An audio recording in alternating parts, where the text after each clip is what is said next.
저는 딱 50만 원만 더 벌고 싶었어요. 그때 제 월급이 200만 원대였는데 은행 이자만 125만 원이 나갔거든요. 그래서 딱 50만 원만 더 있으면 숨통이 탁 트일 것 같았는데 그게 참 쉽지 않더라고요. 처음에는 아르바이트를 한번 해보려고 했죠. 여기저기 지원은 많이 했는데 마흔이 코앞인 아줌마를 써주는 곳이 거의 없더라고요. 회사 퇴근 시간도 맞는 일이 거의 없었고요. 그래서 저는 퇴근하고 집에서 할 수 있는 부업으로 눈을 돌렸습니다. 부업의 종류는 생각보다 많더군요. 이것저것 강의도 들어보고 유튜브도 열심히 찾아봤어요. 다 한 번씩 발을 들여봤습니다. 그러다가 정착하게 된 블로그 부업으로 지금은 처음 간절했던 금액을 훌쩍 뛰어넘게 되었어요. 오늘 이 영상에서는 이제 첫 발을 딛는 블로그 초보, 아직 시작도 안 한 분들, 누구나 부업을 성공시킬 수 있는 방법을 알려드릴 거예요. 초보 블로그도 누구나 협찬을 받을 수 있어요. 하나부터 10까지 바로 시작할 수 있게 알려드릴게요. 이 영상 끝까지 보시면 저처럼 고생하지 않고 부업을 쉽게 시작하실 수 있을 겁니다. 여러분, 블로그만큼 접근하기 쉬운 부업이 있을까요? 제가 여러 부업을 경험해 본 결과 블로그만큼 아무것도 없어도 되는 게 없더라고요. 블로그는 사전에 준비해야 할 것도 없고 복잡하게 알아봐야 할 것도 없습니다. 네이버 아이디 로그인하고 블로그만 개설하면 됩니다. 사업자 등록증, 장비 필요 없습니다. 이보다 더 쉬운 준비가 있을까요? 다른 부업은 어떨까요? 몇 가지 예를 들어 볼게요. 쿠팡이나 스마트 스토어 같은 온라인 셀러는 사업자를 만들고 사무실이 있어야겠죠. 물건을 팔면 보관하는 장소도 필요하고 도매로 떼올 물건값, 적게는 100만 원, 많게는 몇백만 원이 초기 자금으로 들어갑니다. 사입이 아니고 위탁 판매라면 초기 자금이 필요 없을까요? 아닙니다. 주문이 들어오면 그때그때 물건을 사서 고객에게 보내줘야 합니다. 주문이 들어올 때마다 내 카드는 결제되지만 정산은 2달이나 3달 뒤에 받을 수 있습니다. 준비된 돈이 조금이라도 없다면 곤란하겠죠? 구매 대행, 에어비앤비, 경매 등도 마찬가지입니다.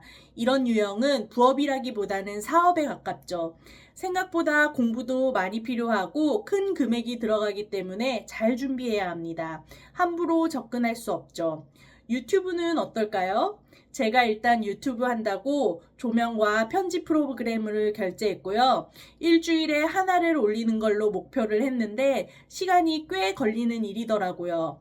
영상에서 말할 대본 쓰고 영상 찍고 썸네일 만들고 마지막 편집하는 일 절대 쉽지 않았습니다. 어떤 사람들은 이런 말을 합니다. 블로그는 유튜브와 인스타에 가려 한물 같다고요. 백날 해봤자 블로그는 돈벌이가 되지 않는다고요. 사실 이런 말을 하는 사람은 블로그를 조금은 해봤을 겁니다. 애드포스트 승인을 받고 열심히 운영했겠죠. 그런데 애드포스트 수익이 10만 원도 채 안 되는 겁니다. 그러고는 에이 이게 뭐야 하고 포기해버린 거죠. 여러분, 블로그는 애드포스트 수익이 전부가 아닙니다. 블로그로 돈을 버는 방법은 크게 2가지로 나뉘는데요. 수익형 블로그와 브랜딩 블로그로 나뉩니다. 수익형 블로그는 내 블로그를 이용해 광고를 하는 것이고 브랜딩 블로그는 내 블로그가 포트폴리오가 되어 또 다른 사업과 연결시키는 것입니다. 수익형 블로그는 애드포스트, 체험단, 기자단, 제휴마케팅, 쿠팡 파트너스, CPA 등이 있고요.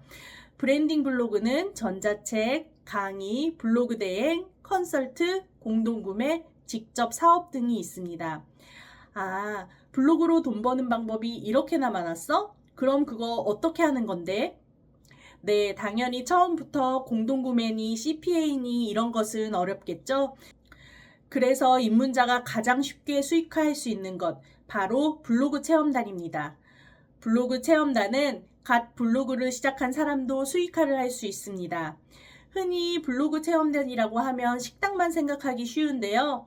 맛집뿐만 아니라 호텔, 펜션, 캠핑, 문화체험, 뷰티용품, 헤어샵, 생활용품, 도서 등 일상생활의 전 분야에서 체험단을 진행하고 있습니다. 원한다면 현금으로도 가능합니다. 인테리어나 가구, 이불가게나 팝업 스토어는 업장을 사람들에게 알릴 수 있도록 홍보 포스팅을 작성하면 수익을 현금으로도 받을 수 있습니다. 블로그 체험단의 또 다른 장점은요, 블로그를 키우기 위한 글쓰기 초석을 다질 수 있다는 점인데요. 블로그가 단계별로 성장하는 데는 키워드와 SEO 등도 물론 중요하지만 그 중에서 가장 중요한 것은 컨텐츠의 질입니다. 이 컨텐츠의 질을 보여주는 게 글쓰기거든요. 자, 그럼 어떻게 블로그 체험단을 시작할 수 있는지 알려드릴게요. 먼저 개설한 블로그에 내 포스팅을 10개 정도 올리세요. 힘들면 그보다 적게 포스팅을 해도 됩니다. 무엇을 써야 할지 모르겠다고요? 몇 가지 예시를 말해 드릴게요.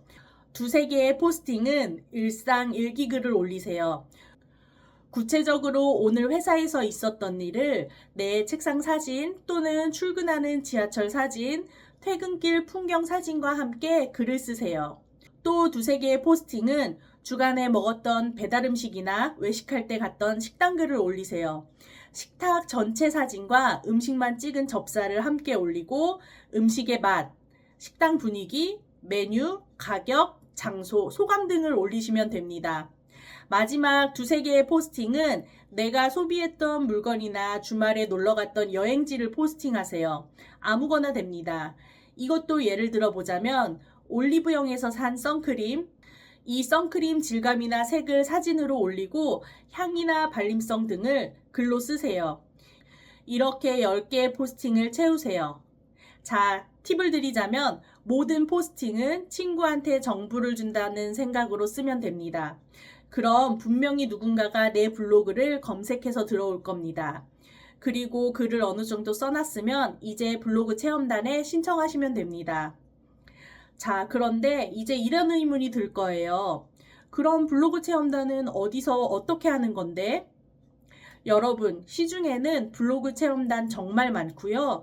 그 체험단을 하고 싶어 하는 블로거들도 많습니다.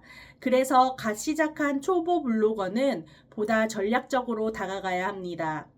어느 체험단 업체에 신청하느냐, 신청 멘트는 어떻게 쓰느냐가 선정 여부를 결정짓기도 하거든요. 선정 경험이 많으면 많을수록 초반에 블로그를 키우는데 동기부여가 되어 재미를 붙일 수 있습니다. 돈도 생기죠. 여러분, 이 부분 제가 도와드릴 수 있습니다. 먼저 블로그 체험단을 어디서 어떻게 신청해야 할지 모르시겠다면 제가 정리한 블로그 체험단 리스트를 보내드릴게요. 혹시 필요하시다면 아래 링크를 눌러주세요. 자, 오늘 제가 준비한 영상 봐주셔서 감사하고요. 영상 보시고 블로그 부업에 대해서 조금 더 알고 싶다면 구독을 눌러주세요. 더 유용한 정보를 알려드릴게요. 감사합니다.